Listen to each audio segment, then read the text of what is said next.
we have a customer that's headquartered in Australia.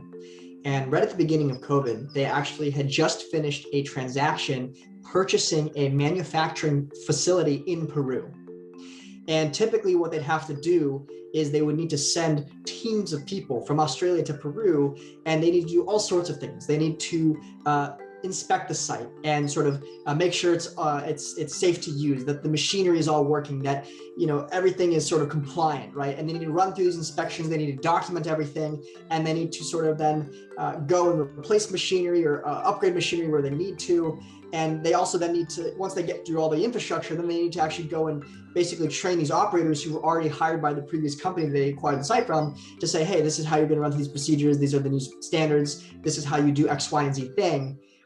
And as you can imagine, that became quite literally impossible when COVID hit, right?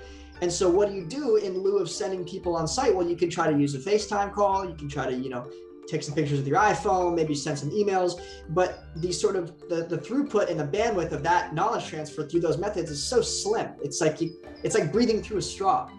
Especially when you're in an environment like this, it's dangerous. You have to remain hands-free and heads up. You have to have gloves on. You have to be using tools. You're hands-on with your work.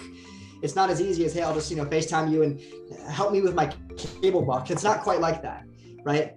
So the technology in this instance, they were able to actually ship devices to the site where the border was closed. They couldn't even send people on site if they wanted to.